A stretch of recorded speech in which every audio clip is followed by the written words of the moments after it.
Good evening, Brother Mike, at sa inyong may bahay, Sister Belen Velarde, at kay Kong Michael Velarde, at sa inyong mga kapatid ko kay Kristo. Ako po si Sister Yolanda Yoli Cotor, nagmula pa po sa bayan ng Cainta. 13 years old po ako nang unang tawagin ni Yahweh El Shaddai sa kanyang banal na gawain bilang isang mga awit po sa aming lugar sa Cainta. 5 years ago, nang ako po ay ma-diagnose na may breast cancer. Sobrang nalungkot, natakot, nag-aalala para sa aking sarili at sa aking pamilya. Hindi maging madali natanggapin at harapin ang katotohanan, subalit sa maagang pagtawag sa akin ni Yahweh El Shaddai at sa patuloy na pagdalo at pakikinig ng salita ng Diyos, hindi na po ata uso sa atin mga lingkod ang pagsuko. Sa makatuwid, maluwag ko po itong tinanggap ang pagsubok na ito. Pero ang sabi ko sa Panginoon, pangako mo po, hindi mo ko iiwan at pababayaan. Sumalang po ko sa surgery para alisin po ang aking left breast. Naging matagumpay po ito at after nun, humarap po ako sa salamin. Ang sabi ko sa Lord, hindi baling di pantay, basta buhay. Before my chemo, nagkaroon po ng series of tests para malaman po kung paano po nila ako gagamutin at kung mayroon pa pong problema sa aking katawan. Lumabas po sa isang test, mayroon pong kalat sa aking liver. Speechless po ako sa nalaman ko kasi ang bilis, kaka-opera ko pa lang, biglang stage 4 na. Pumunta po ako sa simbahan, nakipag one-on-one po ako sa Panginoon. Iniyak ko po sa Kanya ang bigat na aking nararamdaman. Ang sabi ko sa Kanya, Lord, I need you. Kailangan po kita. Tulungan mo po ako. Hanggang sa gumaan po ang aking pakiramdam. At ang sabi ko po ulit sa Kanya, Lord, ipapaulit ko ulit bukas yung test. Please, maghimala ka po sa result. Baon ko po ang Salmo 91 habang ginagawa ang procedure.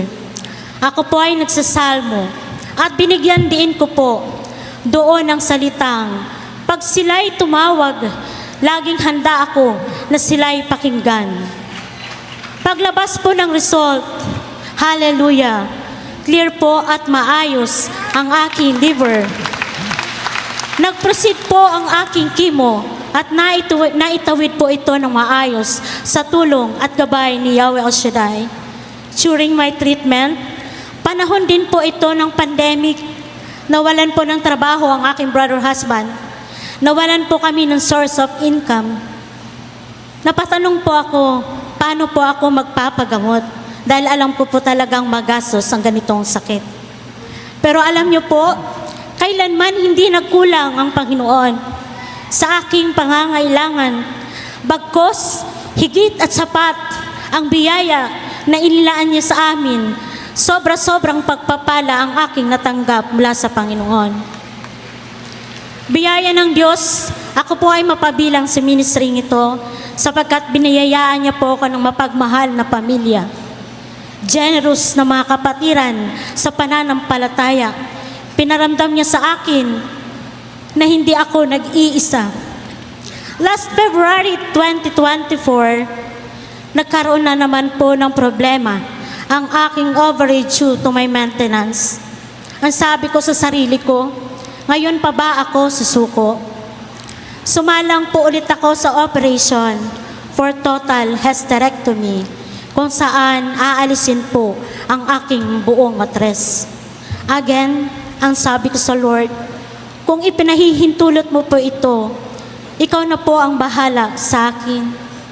Naging matagumpay po ang operation, subalit nagkaroon po ng problema nung ako po ay nasa recovery room na. Sobrang taas po ng aking BP, kaya almost 24 hours ako ay nandun lang sa recovery room. Nag-alala po ang aking pamilya, pero wala po silang magawa. Dahil sa delikado daw po ang aking kalagayan kung iaalis po nila ako doon. Umiyak, nagmakaawa na ako sa doktor, pero hindi po nila ako pinagbigyan. Sa sobrang pagkainip, naisip kong isulat ang 1 + 1 = 3. Power, power, power. Lord, help me. Alisin mo na po ako dito. Binibigkas ko po ito ng paulit-ulit na may diin. Alam niyo po, maya-maya, sigaw ng aking doktor, Mrs. Cotor, ililipat ka namin sa ward. Sa sobrang galak ko, nasabi ko na lamang, power ka talaga, Lord. Brother Mike, last December po, nagkaroon po ako ng check-up for my monitoring result ng test ko. Sobrang na-amaze po siya. Ang sabi niya, kaya kami mga doktor na inspired na gamutin kayo kasi isa ka sa nagiging dahilan. Meron pa talagang gagaling at may chance pa na gumaling. Ang sagot ko po sa aking doktor, sinamahan tayo ni Yahweh Shaddai. Siya ang aking dakilang manggagamot. Sa Kanya ay walang imposible. Salamat po sa buhay mo, Brother Mike, na patuloy na nagpapagamit sa Panginoon. Kahit na mahirap sa iyo ang magsalita, patunay lamang na hindi ito naging hadlang na magpatuloy na maglingkod at magpagamit sa Panginoon. Kung paano naghimala sa akin si Yahweh, dalangin ko din po ang lubos mong kagalingan. Salamat po sa ministering ito sapagkat dito po ako hinubog ng mga salita na naging sandata ko sa pagharap sa matitinding pagsubok. Namdami man akong pagkukulang at pagkakasala sa Kanya, kailanman hindi ko naramdaman na ako ay Kanyang iniwan at pinabayaan. Yahweh El Shaddai, di ako magsasawang ipagsigawan ang iyong kabutihan at kapangyarihan. Patuloy na magsusumikap na makasunod sa iyong kalooban, magpapagamit at maglilingkod anuman maging panahon, anuman maging sitwasyon. Ikaw at ikaw pa rin ang pupurihin ko, Yahweh El Shaddai. To God be the highest glory.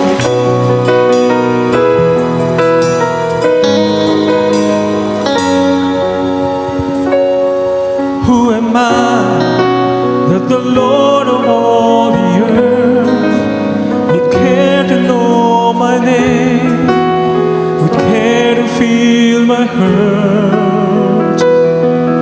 Who am I that the bright and morning star would choose the light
because of who I am, but because of what you've done.